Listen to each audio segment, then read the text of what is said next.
Padre, há 2 meses que eu estou numa depressão profunda, que eu não tenho vontade de sair do meu quarto.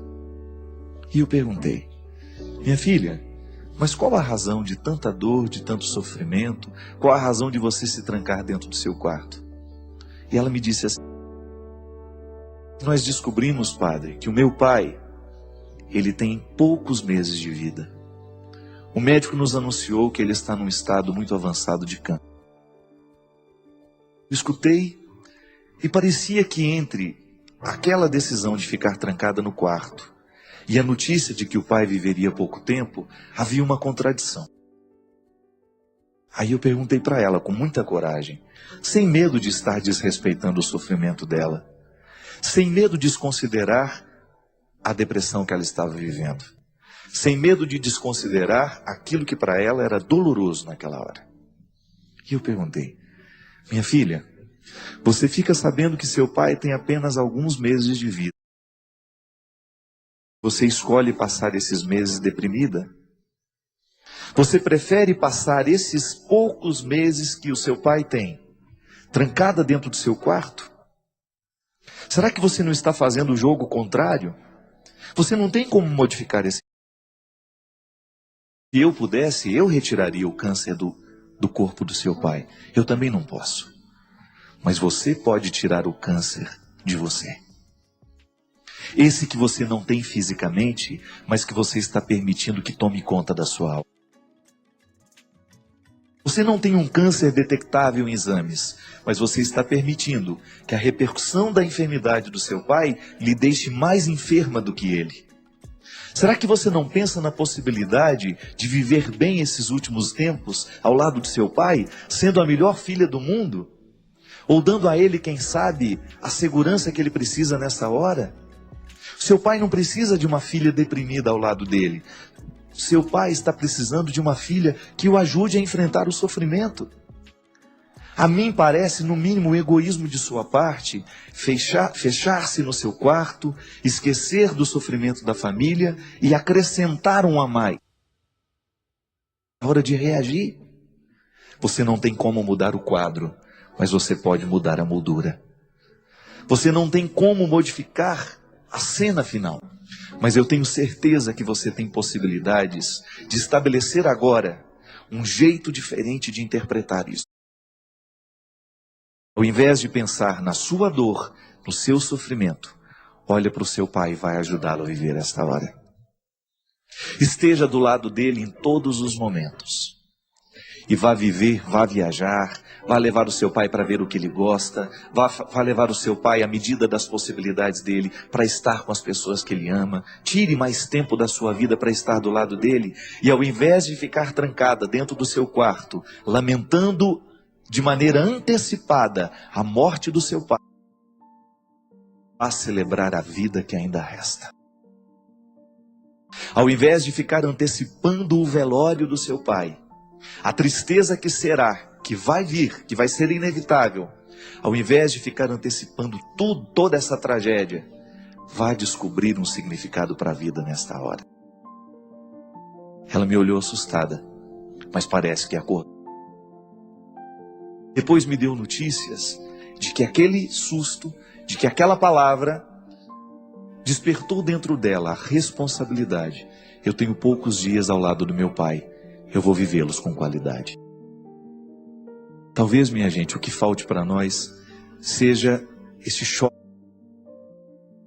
Que nós possamos também descobrir que diante das dificuldades que nós temos, algumas reações ainda são possíveis.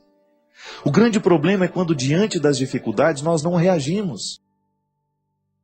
Muitas vezes os problemas nos paralisam e a gente não toma nenhuma iniciativa para resolvê-los. A gente se tranca nos quartos, a gente se tranca na estrofe triste, assim como o poeta coloca na música a tristeza de uma estrofe, uma decepção tão presente nessa estrofe. Eu não tenho amigos, eu estou decepcionado, eu não tenho aonde ir. São frases que justificam qualquer porta trancada. E é fácil a gente se trancar no quarto. É fácil a gente fechar a porta para as soluções. Sabe por quê? Porque enfrentar o desafio das soluções requer esforço de todos nós. Trancar a porta Fechar-se no egoísmo e dizer eu não estou aqui para ninguém é muito fácil. Agora você abrir a porta, enfrentar a doença do pai, enfrentar o fim, enfrentar as situações que virão de tudo isso, isso dá trabalho. E eu sei que na possibilidade de fecharmos a porta, será muito mais fácil fechar. Nós vamos nos apoiar nesta fechadura e vamos nos esquecer do resto. Mas e aí? Depois que morre, depois que termina. Eu sempre digo, minha gente, que a nossa vida, ela é sempre qualificada a partir de dois sentimentos muito comuns dentro de nós. Ou nós temos saudades boas do que a gente viveu, ou nós temos remorso. São nessas duas vielas que nós vamos, que nós moramos, que nós construímos as nossas casas. Vielas são caminhos estreitos, pois eu digo para você, são caminhos estreitos mesmo. Agora você que sabe, com a vida que você está vivendo hoje, com aquilo que você está fazendo hoje, é que você descobre se você está construindo saudades ou se você está construindo remorsos. As escolhas que você fez ao longo do dia, hoje, você tem matéria-prima de futuro. Tudo que você escolheu, tudo que você falou, tudo que você viu, tudo que você desejou, tudo que você fez. Isto é matéria-prima que um dia vai virar saudade boa de se lembrar, ou vai virar remorso. A menina, diante da incapacidade de lidar com a morte do pai, ela estava criando futuros remorsos. Porque depois que o pai morresse, certamente ele ia lamentar muito o tempo que ela perdeu. Ela ia perder oportunidades preciosas de estar ao lado dele. Coisas que depois da morte você não tem mais como. Só na eternidade. Mas essa eternidade demora para chegar, porque a nossa vida aqui, nós não sabemos quanto tempo nós vamos ter. E a qualidade da nossa vida na terra depende dessas escolhas que nós fazemos. Derrame sobre nós a bênção do Deus Todo-Poderoso, Ele que é Pai, Filho e Espírito Santo. Amém. O que era o elan vital na filosofia de Bergson? Era justamente aquele elemento da vida que dá a liga, que faz com que eu não perca a vontade de eu não fique desanimado de existir. Porque é pesado viver, gente. Dá um trabalho danado ser quem a gente é. Eu vivo os meus pesos, você vive os seus.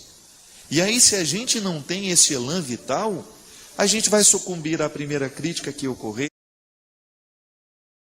primeira situação desagradável que a gente tiver que enfrentar. E é assim que nós vamos reestabelecendo este elan vital e a gente vai agregando sempre mais valores para que este elan vital seja sempre sustentador. Viktor Frankl dizia que para alguém dar conta da vida, ela precisa ter um sentido. E esse sentido pode estar localizado em várias situações. Eu posso ter no sentido da minha vida uma meta futura. De repente eu estou estudando e eu quero ser médico. Ser médico é um sentido para eu acordar cedo todos os dias, vencer as dificuldades da faculdade, vencer as lutas que eu preciso estabelecer todos os dias, porque não é fácil a gente alcançar metas. Metas estarão sempre envolvidas em distâncias, estarão sempre perpassadas por dificuldades. Aí eu descubro o assombro da metafísica, eu descubro o elan vital da filosofia de Bergson e eu descubro o sentido da vida de Viktor Frankl. Várias explicações para uma mesma coisa. E na verdade, no momento que a gente está vivendo, a gente nem precisa da compreensão teórica da filosofia. O que a gente precisa mesmo é da coragem para que esta filosofia se encarne na nossa existência. Da mesma maneira como o Verbo de Deus se encarnou no seio de Maria, no ventre de Maria. Eu preciso viver esse mistério da encarnação todos os dias. Eu preciso encarnar em mim todos os sonhos que eu necessito para ser quem eu sou. As metas, os propósitos, aquilo que eu estabeleço. Olha, eu não quero morrer com esses defeitos, então eu estabeleço metas para vencer esses defeitos. E aí eu vou sendo feliz. Compreendendo que felicidade, neste caso, não é um mar de rosas, não são só alegrias, não. Felicidade como sendo aquela sensação boa de você estar lutando como precisa lutar para que as coisas venham a acontecer como você, de alguma maneira, projetou. E ainda que não aconteça totalmente como você projetou, você vai saber lidar com os resultados que são contrários, porque isso é uma questão de sabedoria, é uma questão de maturidade. Só as crianças esperam que a vida seja perfeita. E à medida que elas vão crescendo em maturidade, elas vão descobrindo que não é bem assim. Não é verdade? Não é uma das maiores lutas que nós precisamos viver? Um dos maiores lutos que nós precisamos organizar como pessoas é este. É eu entender que a vida não é como eu gostaria que fosse. Mas eu pego aquilo que é e faço um trabalho comigo para que a minha felicidade seja possível, mesmo quando tudo parece irremediavelmente perdido. Tantos testemunhos, tantas pessoas que nos escreveram e que nos contaram justamente momentos difíceis, ou então que estão enfrentando agora dificuldades, que se a gente não cuida, elas vão se avolumando, elas vão crescendo, e depois fica impossível de superar. Igual goteira, minha gente. Se no seu telhado tem uma goteirinha pequena, conserte logo, porque essa goteira pode começar a pingar pela parede, no chão, e ela pode causar uma infiltração terrível. Por quê? Uma gota d'água não pode prejudicar uma parede. Mas uma gota d'água pingando todos os dias, aí sim ela tem poder de destruição. O mesmo acontece na nossa vida, né? De vez em quando a gente vai permitindo que as pequenas gotas do ressentimento, da mágoa, do ódio, do desajuste afetivo, isso vai pingando dentro de nós, até nos nossos relacionamentos, né? Se a gente não corrige todos os dias aquilo que está errado entre nós, a gente corre o risco de depois não ter mais remédio, porque a gente permitiu que a gota fosse minando, fosse impregnando e prejudicando a estrutura. Uma casa terá que ser demolida se ela foi prejudicada na sua estrutura. Se a parede está feia, você entra dentro de uma casa, às vezes está tudo tão sujo, né? Mas se a base, se a estrutura está bem cuidada, não tem problema nenhum. A mesma coisa somos nós. A gente também precisa fazer passar por esse processo de transformação todos os dias, né? De análise. Poderíamos usar um termo da psicologia, por que não? Fazer a análise é o quê? É você perceber onde é que está pingando. E o que está pingando. Para que você possa ter uma ação efetiva. Que tenha a possibilidade de modificar, que tenha a possibilidade de transformar aquilo que está lhe incomodando.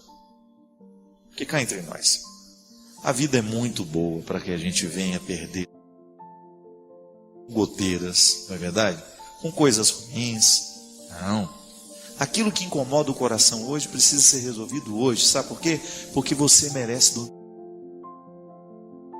direito seu deitar na sua cama daqui a pouco, ou agora já. E você dormir bem, tranquilo. Por quê? Porque você corrigiu as goteiras que estavam prejudicando a sua paz, a sua saúde afetiva, né?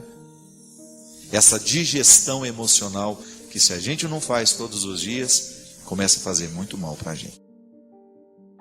Eu desejo que você, nas suas lutas, você tenha sempre o direito e a possibilidade de retirar os seus excessos, para você ter diante dos seus olhos a sua verdade fundamental, sem exageros, só você.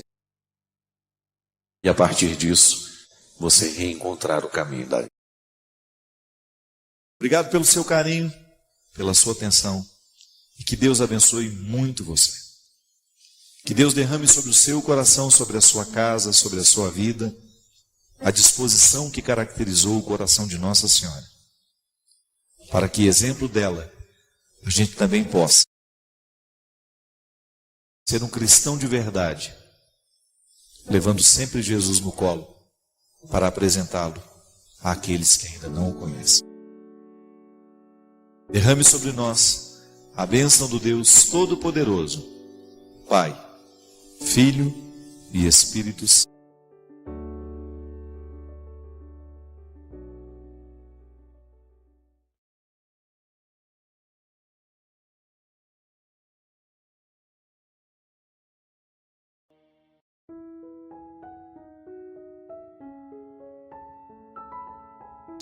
É engraçado que às vezes a gente pensa que o cuidado de Deus na nossa vida, ele vai ser manifestado o tempo todo nas portas que estão abertas.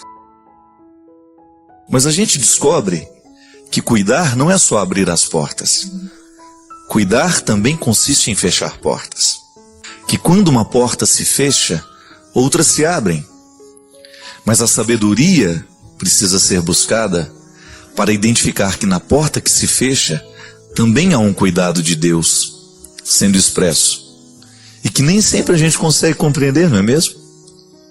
Talvez a gente tenha sido educado em pensar e acreditar que o cuidado de Deus será manifestado o tempo todo naquilo que nos favorece. Aparentemente, né? Quantas vezes na vida uma porta fechada significa oportunidade de crescimento? E mesmo que amar e ser amado consiste o tempo todo em estabelecer limites, em abrir portas, mas também em fechar portas. Amor de pai e de mãe se expressa no sim, nas oportunidades que a gente permite aos filhos, naquilo que a gente delibera, naquilo que a gente entrega, mas o amor também se expressa naquilo que nós negamos. Sobretudo quando você descobre que a palavra não, quando usada de maneira correta, ela ajuda a estabelecer limites necessários para a construção do caráter. Nós jamais vamos poder ter filhos educados, com bom caráter, se nós não dissermos não para muitas questões. Quando você percebe que o seu filho não está preparado para aquele presente, quando seu filho não está preparado para aquela situação, para aquela viagem, para aquele momento de solidão, né? Quando o filho começa a reivindicar que ele quer viajar sozinho, que ele quer fazer sozinho, quando você percebe que ele não está preparado para este momento, e você diz não a ele, mesmo que ele não compreenda, aquele não é importante na construção do caráter do filho. Isso é cuidar, né? Talvez porque a gente viva um momento de muita liberdade nos tempos de hoje, a gente tenha identificado que cuidar é a gente permitir. Não. Cuidar também é não permitir. E é nesse equilíbrio bonito que nós vamos descobrindo a experiência do cuidado como frutuosa. E é interessante porque, em se tratando de religião, este lugar humano onde nós nos colocamos diante de Deus e com Ele estabelecemos uma relação, muitas vezes na religião nós vamos aprender de maneira muito errada que o cuidado de Deus se expressa naquilo que Ele providencia. Certo? Mas a providência de Deus não é só permissão. Há uma série de realidades que Ele vai nos negar que são importantes para nós. Pode ser que a gente não entenda a negação hoje. Mas quando depois de um tempo você vai analisar, é verdade, aquilo não me aconteceu, aquilo não me foi possível do jeito que eu queria, mas foi importante. Esta regra, minha gente, está nos jardins, quando você vê uma árvore muito viçosa, toda bonita, e de repente o jardineiro vai com sua tesoura e poda aquela árvore. Aparentemente a gente acha um absurdo. Como é que uma árvore tão bonita está sendo podada? Como é que nós podemos entender que o viço daquela árvore seja quebrado por uma tesoura e aparentemente ela pareça ter perdido tudo o que ela tinha? Mas aí vem a sabedoria do jardineiro. Ele sabe que se a árvore não for podada, ela começa a definhar, porque ela não vai ter mais uma disciplina no seu jeito de crescer. A tesoura, ela disciplina a árvore para que ela cresça de um jeito certo. É muito bonito a gente compreender esta lógica dos jardins e aplicá-la na nossa vida. Quando a gente sofre uma poda, é tão doído, né? Porque você está acostumado a ser vistoso, você está acostumado a ser grande, e de repente uma realidade vem e lhe poda. E você não entende aquilo. É como a gente ser corrigido. Quando uma palavra de correção chega até o nosso coração, a primeira reação que a gente costuma ter é de negação daquela correção. A gente acha que a pessoa que está nos corrigindo está agindo com maldade, a gente corre o risco de pensar que a correção é uma maldade do outro, mas não. Nem sempre ela é uma maldade. Pode ser que seja.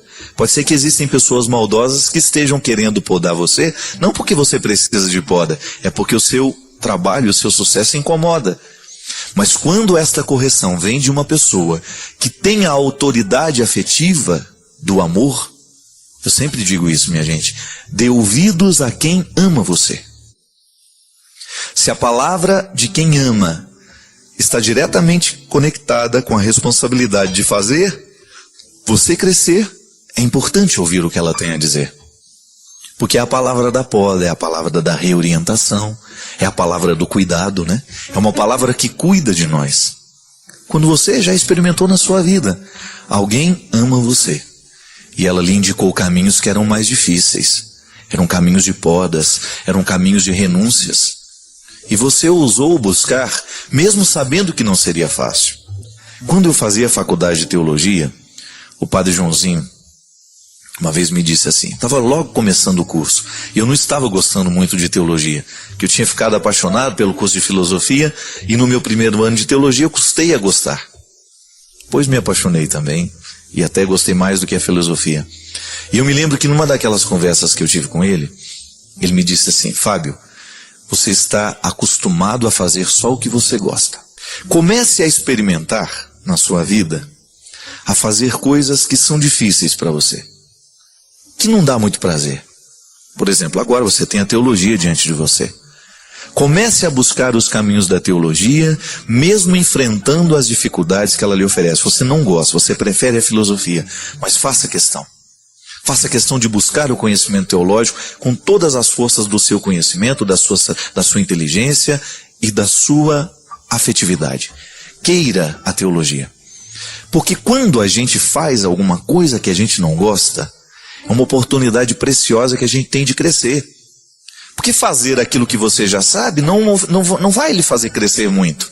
Eu já sei fazer e aquilo eu repito. Agora, quando você é colocado numa situação adversa, quando você é colocado numa situação contrária, o seu cérebro, a sua emoção tem que reagir de um jeito que você evolui, você avança como pessoa.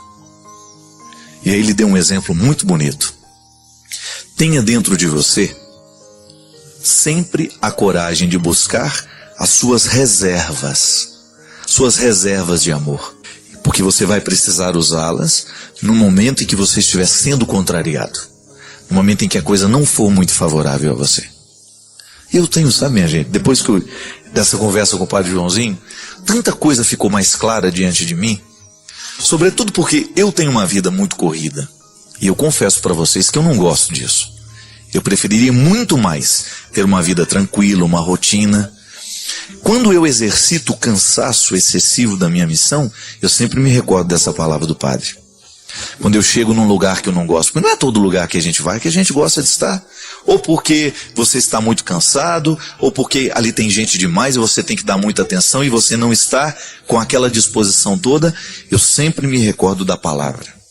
Busque as reservas, que é nesse momento que você cresce. A gente vai ficando infeliz quando a gente não tem a poda, sabe? Porque você vai ficando só a árvore que cresceu. E ela deixa de crescer. Ela atinge um patamar e depois ela fica disforme, porque ela vai lançando galhos para todas as direções, ela perde a disciplina. E a vida cristã, minha gente, é um exercício constante de disciplina. Eu disciplino o que eu falo, eu disciplino o que eu escuto, eu disciplino o que eu vejo, eu disciplino o que eu leio, eu disciplino a minha atitude, eu disciplino a minha espiritualidade. Tudo passa pelo crivo da disciplina. Se nós exageramos nas coisas, nós vamos pagar pelo preço do exagero. Se a gente faz de menos, a gente paga o preço do fazer de menos. Tudo é busca de equilíbrio. E a poda, ela não tem outro objetivo senão nos colocar no prumo do equilíbrio. E é isso que nós queremos. porque todos nós, sem nenhuma exceção, precisamos viver os processos do cuidado de Deus, que consiste em permissão, mas também em negação. Tem um livro muito interessante, O Homem Insuficiente, do Luiz Felipe Pondé, e ele fala justamente disso, do quanto que na vida, viver essa insuficiência é um processo natural, de você descobrir que você não é todo, você não é completo, e que a experiência do encontro, quando saudável, ela permite justamente uma superação, ou até mesmo que passa pela compreensão disso, né? Eu me compreendo limitado, e o outro me ajuda a administrar melhor essa incompletude para ter uma harmonia. Intersubjetividade é essa: eu não me basto, eu preciso de você, eu preciso de alguém que me complete. Então, é claro que para eu me relacionar com alguém e ser comunhão, eu preciso ser totalmente eu. Não é? Como o pai é totalmente pai, o filho é totalmente filho, o espírito é totalmente espírito, mas cada um não se basta, por isso um se completa no outro. O pai é pai porque tem filho, o filho é filho porque tem pai, e os dois têm uma relação que se chama Espírito Santo. E isso acontece em cada encontro. Agora nós dois estamos nos encontrando aqui, há entre nós o outro, e há relação entre nós que é um terceiro, não é? E isso é o bonito. No casal isso é até mais bonito, porque nasce o filho, não é? O eu te amo da declaração de amor acaba se tornando gente. A palavra se faz carne, se faz choro, se faz neném, não é? E em Deus há a mesma dinâmica. O amor é isso, né? O amor é relação. Se nós refletíssemos um pouco mais sobre isso, não viveríamos nos nossos apertamentos. Apartamentos sim, mas apertamentos não, naquela solidão desacompanhada. Você tem uma música interessante que fala sobre solidão acompanhada. Não é? Nós, no fundo, somos pessoas solitárias. Há momentos que estou eu, meu travesseiro e Deus. Não é? Mesmo o casal, quando um vira para um lado, o outro para o outro, há uma solidão no mesmo leito. Mas essa solidão tem que ser acompanhada, porque Deus sempre está conosco. E eu fico pensando, padre, o tanto que é difícil orientar alguém sem que essa orientação passe pelos egoísmos que são próprios daquele que orienta, né? Eu fico vendo o tanto que na vida é difícil você escutar uma palavra e você acreditar que aquela palavra esteja realmente comprometida com a sua felicidade. Isso é muito bom, porque num determinado momento da vida, o que a gente mais precisa é isso. É você confiar que o que o outro está lhe dizendo é favorável à nossa alegria, à nossa felicidade. Então o amor você se dá, você se doa, você abre o coração. Depois eu descobri que não basta o amor. A amorosidade é só um lado da moeda, nós precisamos ser amáveis. Quer dizer, eu tenho que dar condições de que o outro me ame, mas às vezes o outro é difícil. Daí eu escrevi Como Liderar Pessoas Difíceis. Depois que eu fui me dar conta, Fábio, que são os dois lados da moeda. O amor é como uma moeda que tem dois lados: a amorosidade e a amabilidade. Eu amar, mas eu permitir que o outro me ame, porque às vezes o meu coração está muito aberto para amar, para me doar. A mãe faz muito isso, né? Se dá inteira para os filhos, pai, mas nem sempre eu sou tão amável. Autossuficiente. Você falou da insuficiência, né? A pessoa amável, ela reconhece que não pode, que não consegue, que não se basta, né? Que precisa da ajuda do outro quando vem o sofrimento, quando vem a lágrima. É tão bom ter um ombro para chorar, uma pessoa que chega e diz: olha, estou aqui, né? Vamos lá, vamos para frente. Quem dirige a nossa vida, segundo o Espírito, é o próprio Deus. Então o Espírito Santo é o diretor espiritual. Direção espiritual é descobrir a direção do vento, a direção do Espírito de Deus. Essa ventania de Deus, ela me manda para o norte, me manda para o sul. A vontade de Deus me manda a cada momento para algum lugar. E direção espiritual é descobrir a direção do vento na minha vida. Então nós podemos ajudar alguém a discernir aqui também. E às vezes nessa direção do vento há obstáculos, né? Há entraves. Quantas pessoas que me perguntaram já sobre nulidade matrimonial, né?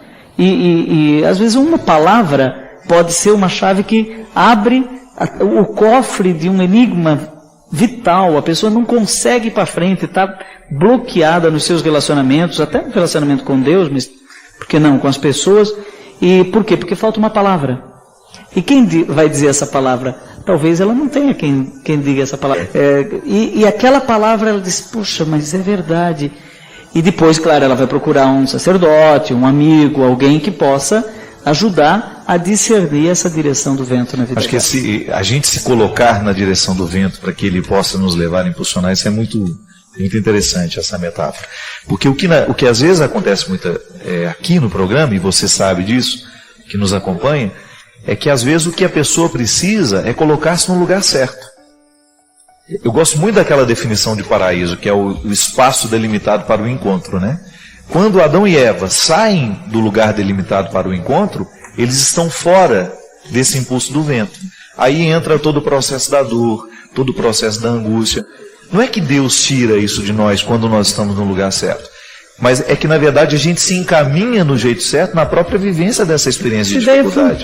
Essa ideia é fantástica. Esse programa teria valido a pena só com essa ideia, Fábio, porque veja, por exemplo, o Padre Zezinho cantou, quando Jesus passar, eu quero estar no meu lugar. É genial, não é? Porque aqueles que não estavam em Cafarnaum, quando ele passou, não é? Ou ele estava ali, Zaqueu subiu na árvore, mas e quem? O vizinho dele que ficou dentro de casa e não foi olhar o que estava acontecendo. Não viu e Jesus não passou na vida dele. Jesus passou na frente da casa dele. O caso mais emblemático desse sujeito que estava fora do lugar na hora...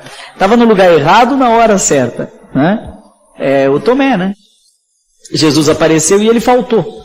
Ele não estava lá quando Jesus apareceu depois da ressurreição. Daí na semana seguinte ele estava, mas aí Jesus não apareceu.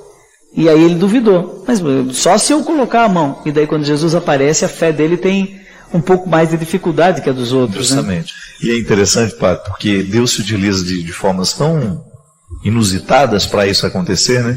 Eu me recordo que uma vez eu recebi um testemunho de uma pessoa que teve a sua vida modificada por uma entrevista que estava acontecendo, não sei se, eu acho que era no Comando da... Aqui tinha um programa, o Resgate da Madrugada, né? Vocês lembram disso? E eu estava naquele resgate, a pessoa ligou a televisão, aí começou a me ouvir falar, quando ia mudar o canal, ela escutou que eu era padre, e eu estava com um tênis laranjado. Aí foi um padre com tênis laranjado, começou a prestar atenção, porque achou inusitado o fato de um padre estar usando um tênis laranjado. E ela disse, no testemunho que ela me escreveu um tempo depois, que Deus modificou a vida dela através das palavras que estavam sendo ditas naquele momento, que esclareceram muitas coisas que dentro dela eram difíceis de serem compreendidas e que acelerou um processo de conversão na vida dela por causa de um tênis laranjado. Isso é muito interessante. A palavra, ela nos chega através de posturas, através de situações inusitadas, né?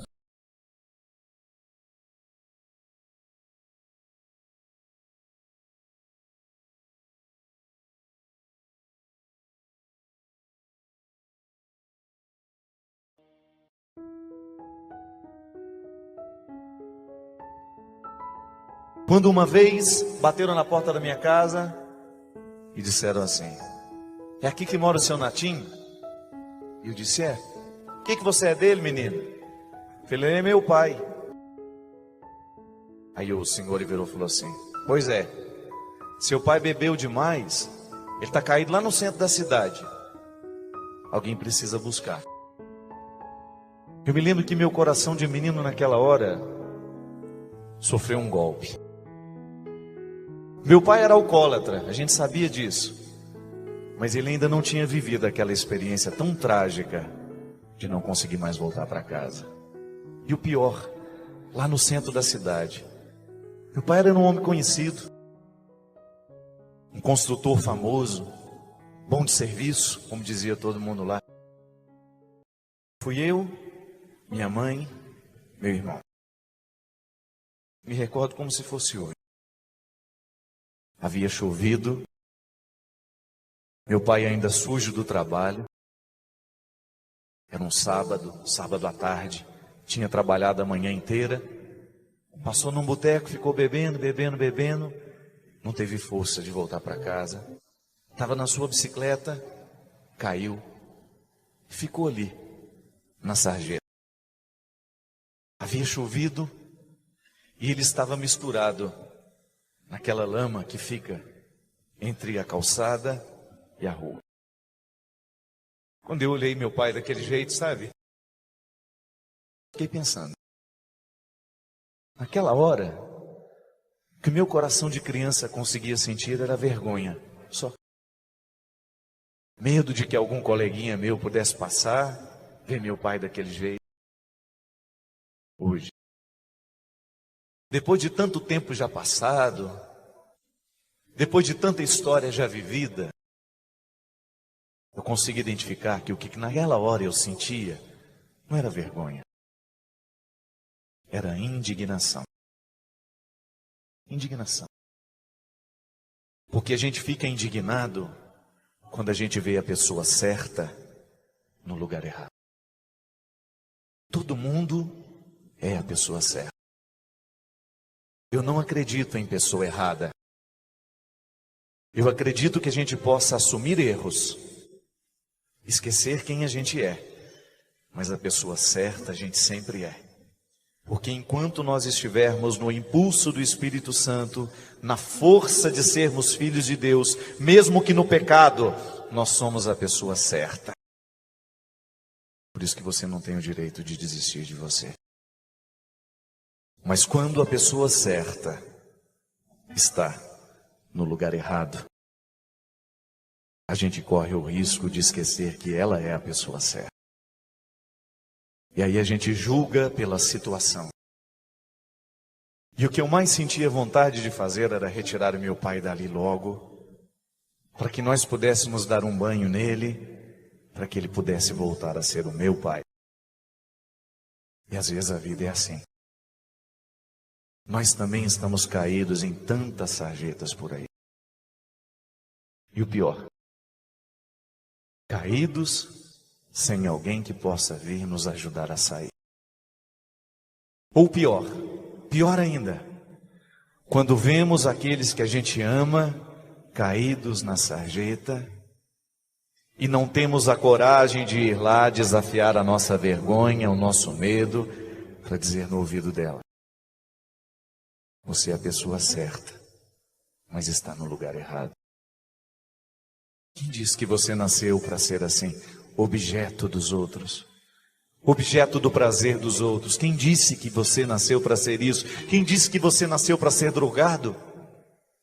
Quem disse que você nasceu para ser esse alcoólatra que você está sendo, para destruir a sua vida, destruir a vida de quem você ama? Quem disse? E eu me recordo que quando eu fiz essa música para Adriana, eu me lembrei da oportunidade que eu vi meu pai caído daquele jeito, mas que pena. Eu ainda não sabia cantar. Eu ainda não sabia fazer música. Eu ainda não sabia pregar. Eu ainda não era padre. Eu nem imaginava que um dia eu seria padre. Por isso que depois que eu assumi o meu sacerdócio, eu não me canso. Eu não me canso de pregar contra o álcool. Eu não me canso de pregar contra a droga. Eu não me canso de pregar contra a prostituição. Sabe por quê? Tudo isso doeu em mim. Não aprendi nos livros, não. Doeu dentro da minha casa, com irmãs prostituídas, com irmãos drogados, com pai alcoolizado. Se hoje eu tiver força para lhe convencer, eu quero. De que você não nasceu para viver isso que viveram os meus irmãos. Que você não nasceu para se curvar a todo esse processo de destruição que essa sociedade traz, socializa, nos entrega, como se nós fôssemos um depósito de lixo, como se nós não tivéssemos inteligência para escolher, como se nós de fato estivéssemos prontos para morrer. Porque se a estrutura não é santa, eu tenho que santificá-la com a minha vida, eu tenho que santificá-la com o meu testemunho, porque se o mundo ainda não é santo, eu não tenho o direito de dizer que eu não serei também, ao contrário. Quanto maior for a presença do pecado, do diabo, das estruturas pecaminosas no mundo, maior tem que ser a nossa reação de homens e mulheres de Deus, porque nós não podemos nos curvar, mas nós temos que estar atento a todas as sarjetas da vida. Primeiro, para que a gente se levante dela.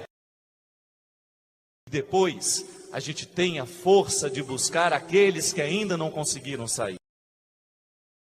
Porque cada vez que nós convencermos uma pessoa a se levantar das sarjetas da sua vida, sejam elas dos afetos, da realidade prática, concreta, de alguma forma o Espírito Santo estará santificando o mundo em nós e a partir de nós.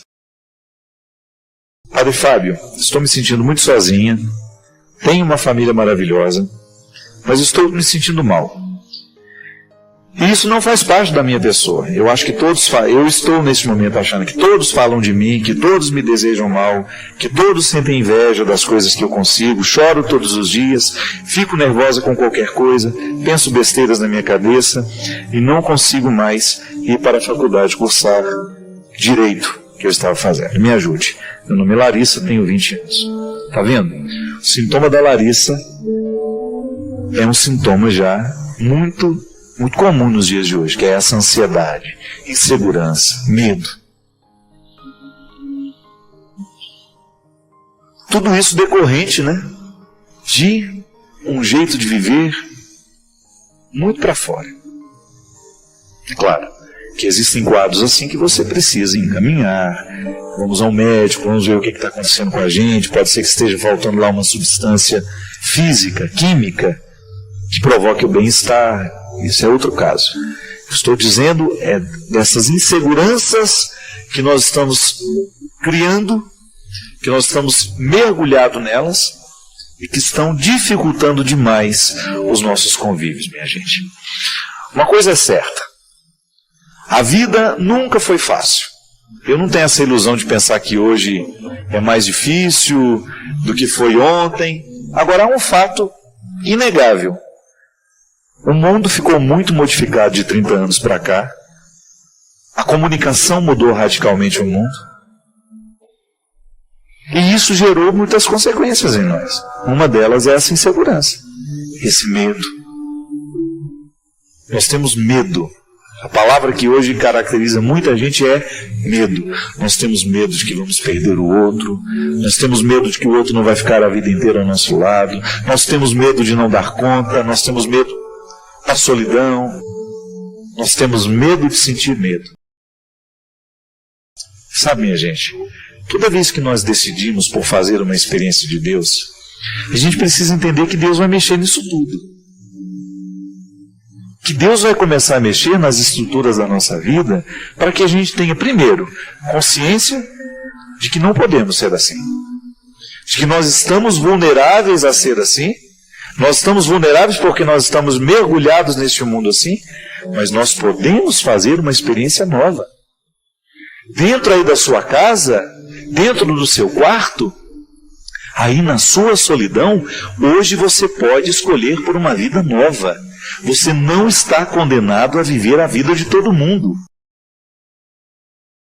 Hoje você tem a oportunidade de ser tocado por essa força de Jesus, por esse impulso de Jesus, por essa graça que Jesus nos oferece, para provocar dentro de você uma revolução. Essa transformação interior que se chama conversão. Hoje eu quero olhar para o mundo com um pouco mais de otimismo, com um pouco mais de esperança e com um pouco mais de disposição. Não quero permitir, não quero admitir de jeito nenhum, eu não quero admitir que eu tenha que morrer com os defeitos que tenho hoje. Eu tenho a possibilidade de olhar para as minhas misérias e atravessar esse mar. Eu tenho a oportunidade de chegar do outro lado muito melhor do que eu estou aqui hoje. Porque Deus quer isso de mim. Deus quer isso de você. Pode ser que você também esteja mergulhado em muitas dificuldades, em muitos desânimos. Pode ser que você também hoje se sinta sozinha. Pode ser que você já não esteja nem se suportando mais. Pode ser que você esteja com dificuldade de se amar. Pode ser que você esteja com dificuldade de se cuidar. Dê uma oportunidade a Deus. Faça valer a sua religião.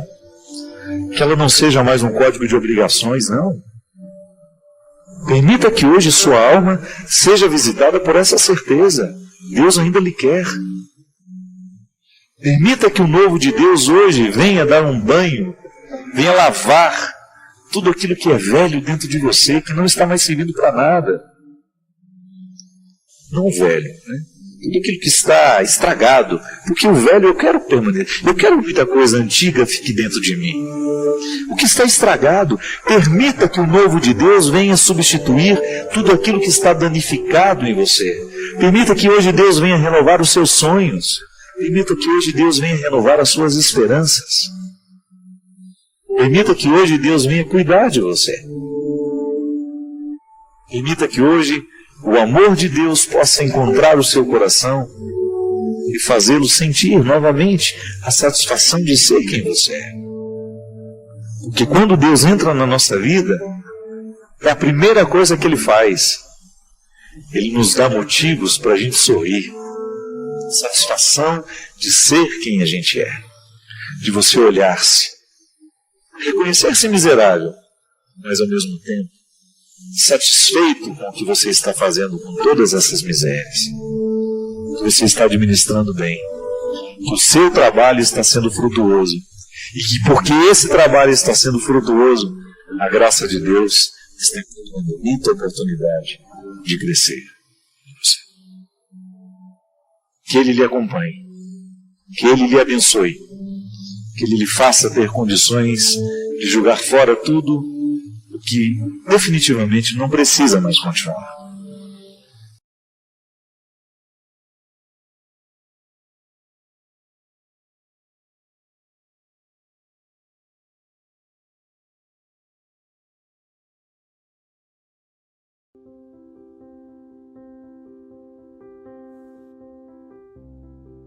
Quantos de nós precisamos aqui viver neste momento, agora quem sabe, sair deste sofrimento que não tem nenhuma redenção nele? Sofremos por sofrer, vivemos por viver, a gente vai vivendo pela metade. A gente vai vivendo como se fôssemos vamos fazendo da vida apenas uma experiência de metade. Dizem que na China há um rio chamado Rio Amarelo, diferente dos outros rios, porque este rio, ele acaba antes de morrer. Mas você poderia me perguntar assim, mas padre, qual é a diferença que existe entre acabar e morrer? Não é a mesma coisa? Não. Quando a gente morre, nós na verdade entramos numa nova perspectiva de vida, não é assim que a gente acredita? Então a gente não acaba, a gente continua na eternidade. A morte é apenas um momento de transformação. A gente se transforma em outra coisa. A gente entra em outra perspectiva. A gente entra em outra realidade. E o rio morre no mar. Isto é, ele deixa de ser água doce para se misturar nas águas salgadas. Então, aquilo que era rio morre no mar, isto é, transformou-se em mar. A água não seca. Ela se mistura nas outras. E o rio amarelo, esse rio da China, ele não tem força para chegar ao mar. Então ele não morre, ele acaba. Ele vai secando. Ele não tem força para ir além. Ele não chega ao destino final. E veja bem você que o remanso das águas de um rio não tem outro significado senão levá-lo a morrer no seu destino final. Que não é uma coisa triste. A morte não é um acontecimento desastroso para o cristão. Também para o rio não é. Morrer no mar é chegar ao destino final, ao destino tão esperado. O movimento das águas não quer outra coisa senão lançá-lo para o seu destino final. Veja bem que um rio, ele só é capaz de chegar no mar à medida em que ele tem afluentes. Isso é, à medida em que ele tem outros rios que se juntam a ele, em que ele não está só, porque sozinho ele morre.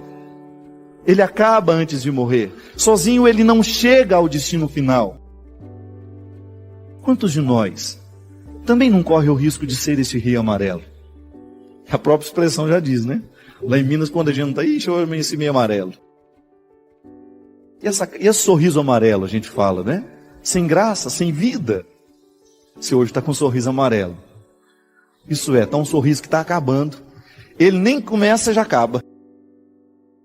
Parece que só sorri por, né? Já acabou. Agora, o sorriso, quando ele é de fato, ele morre na alegria. Ele pode até terminar, mas ele não acabou.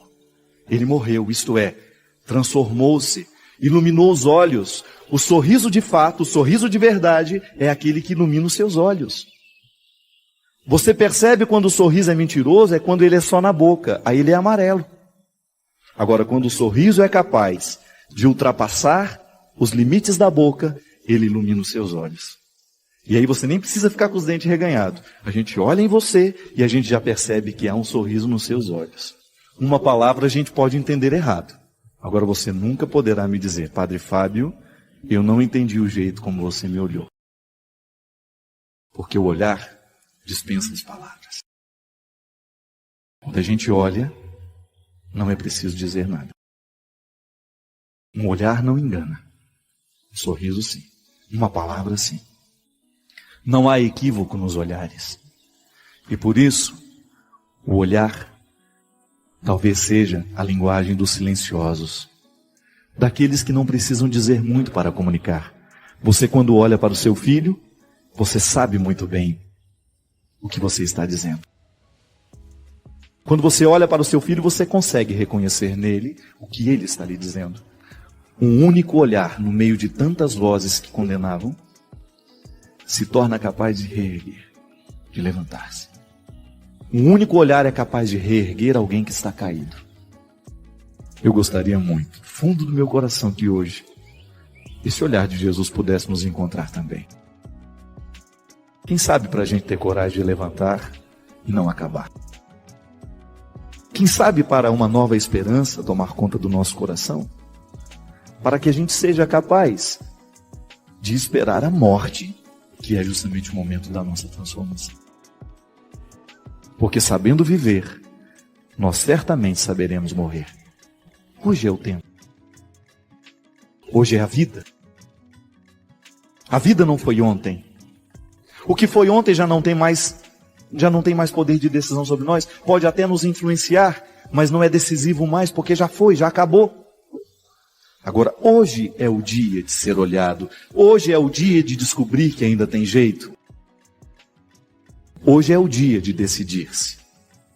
De quem sabe buscar um afluente. Se você hoje é um rio que está muito sem água, se hoje você não tem muita água para chegar no destino final, busque os afluentes.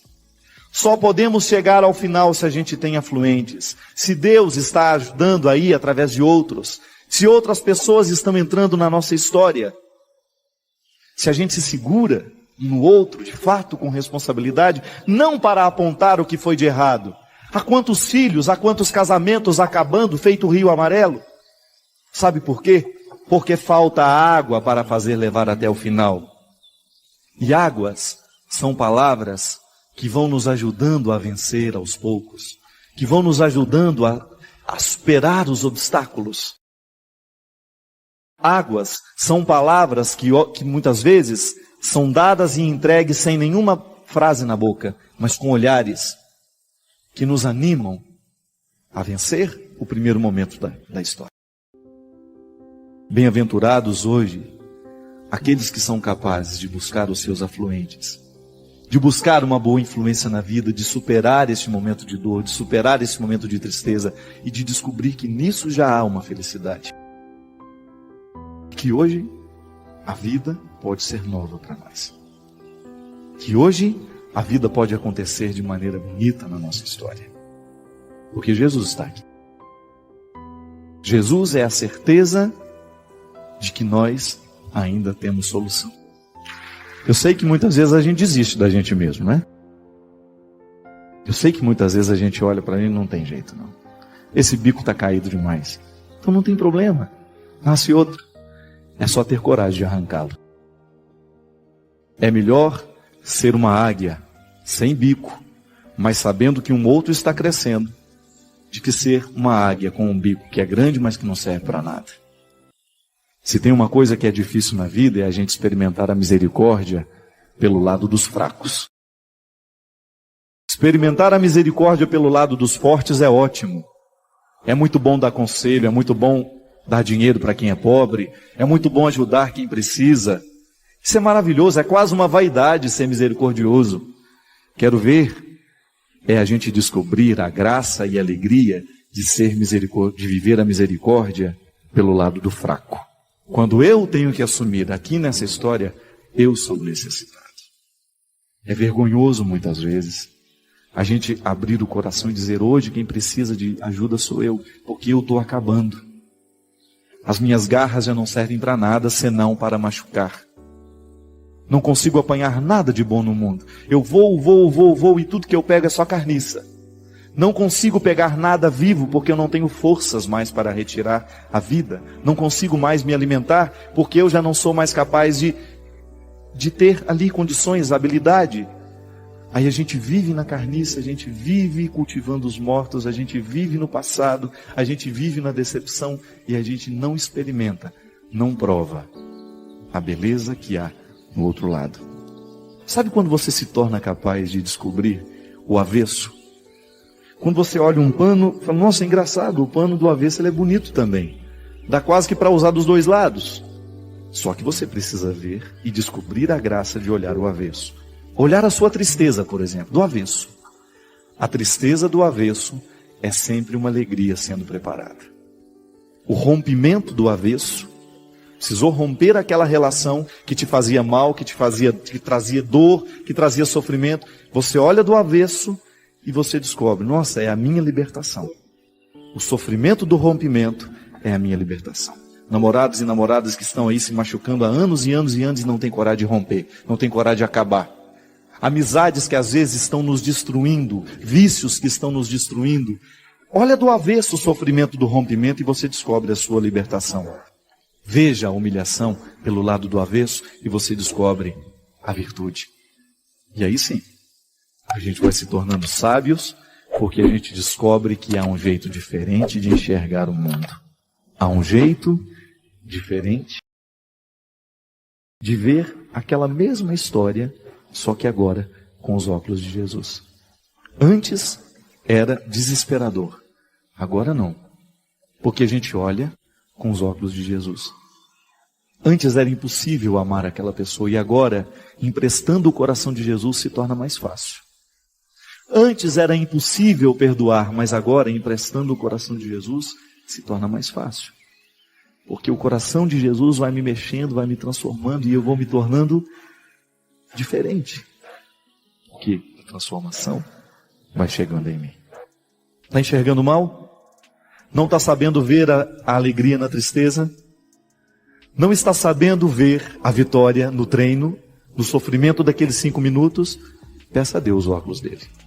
Mas eu te achava tão feio antes. Engraçado, eu não suportava aquele seu jeito de falar. Agora com os óculos de Jesus eu te vejo diferente. Eu te via com tanto preconceito, meu Deus do céu. Eu te achava um homem vulgar. De repente eu coloco os olhos de Jesus e te enxergo de um jeito diferente. Eu não tinha a menor paciência com você. E agora, com os óculos de Jesus, eu te vejo de um jeito tão... Parece que mudou. E às vezes está do mesmo jeito. O que mudou foi o seu jeito de enxergar. Olhe para suas mãos. Mãos que tantas vezes trabalharam e mãos que tantas vezes ficaram paradas sem fazer nada. Essa é a nossa vida. E pense que nessas mãos Deus resolveu colocar a sua felicidade. O presente está aí, só que está embrulhado. É preciso ter coragem de abrir o pacote. E dentro dessa caixa, Deus colocou um par de óculos. Esse é o seu presente. Para que você coloque hoje e possa enxergar um mundo diferente.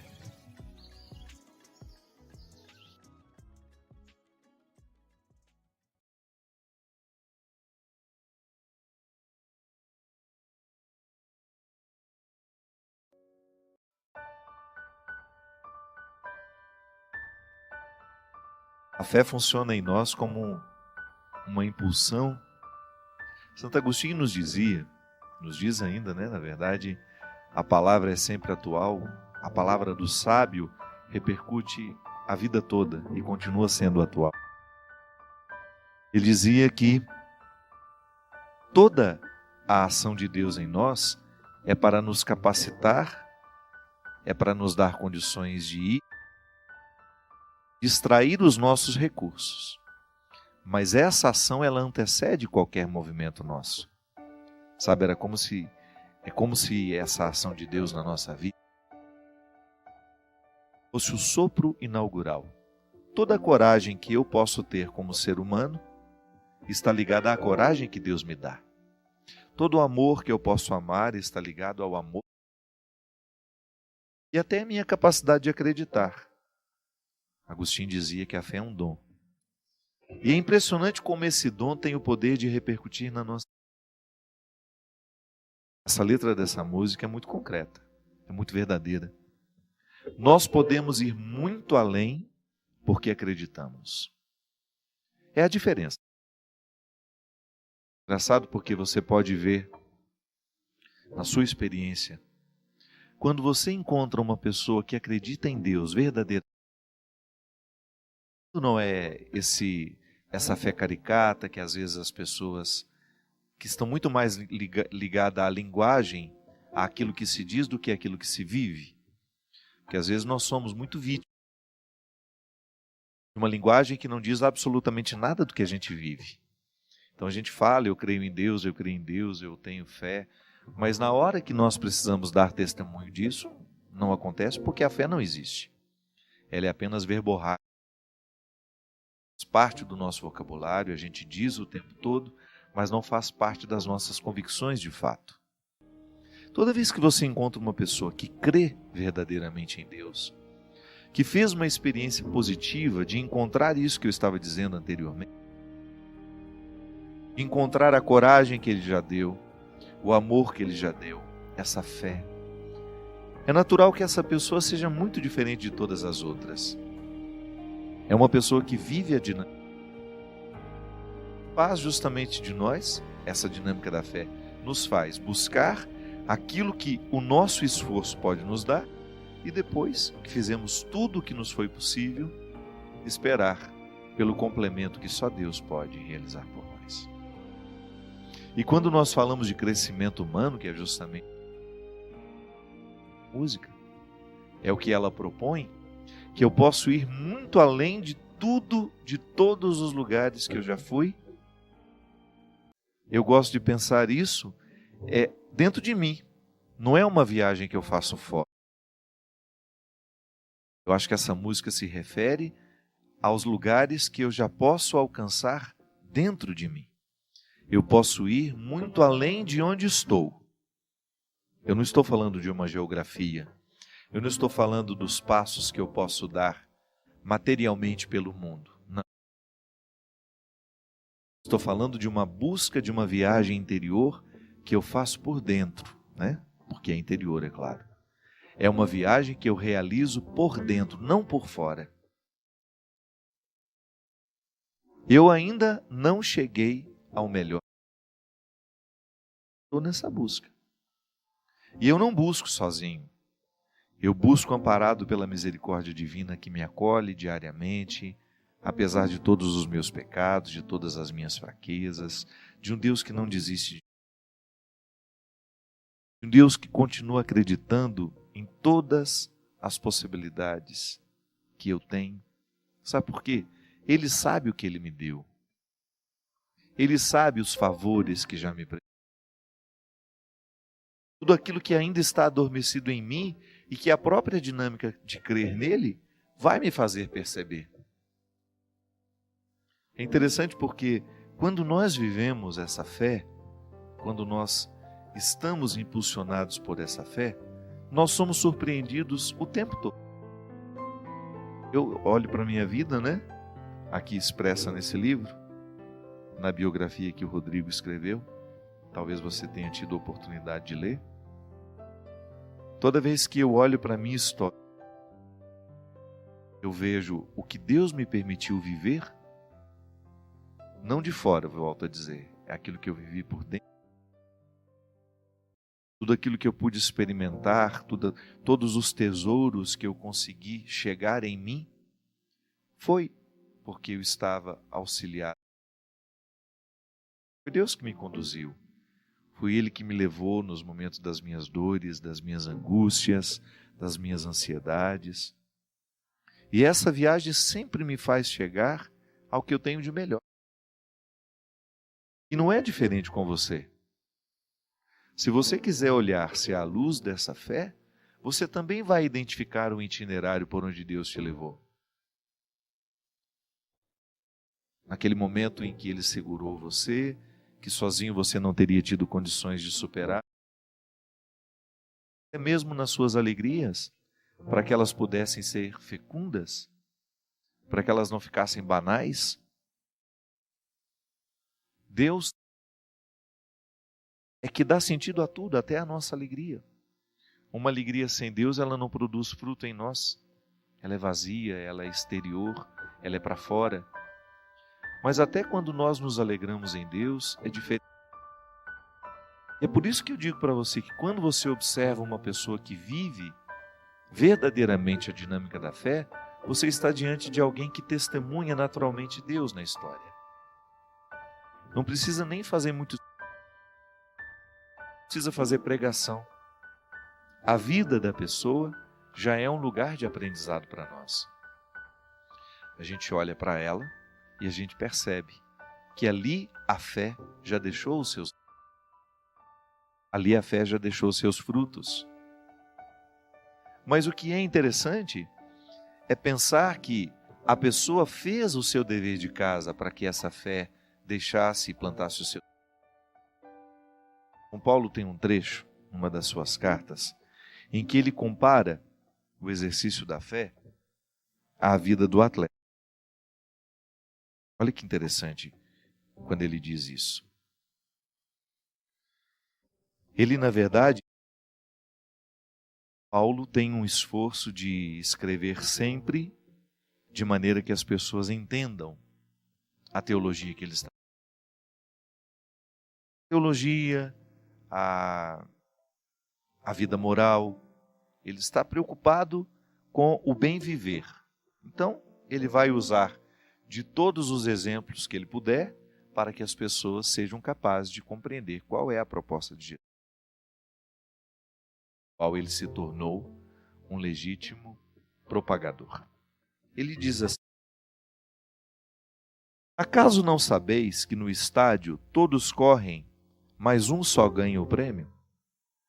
Correi de tal maneira que conquisteis o prêmio. Todo atleta se impõe todo tipo de disciplina. Eles assim procedem para conseguirem uma coroa corruptível. Quanto a nós, que buscamos uma coroa incorruptível, nosso esforço deve ser ainda maior. Por isso eu corro, não como as tontas, eu luto, não como quem golpeia o ar. Trato duramente o meu corpo e o subjugo para não acontecer que, depois de ter proclamado a mensagem aos outros, eu mesmo seja reprovado. Interessante isso, né?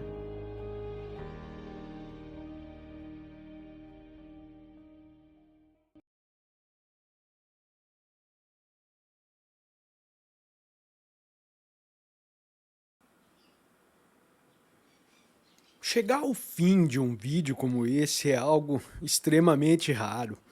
No mundo acelerado, você parou, ouviu e refletiu, e isso já te coloca entre os poucos que realmente estão presentes.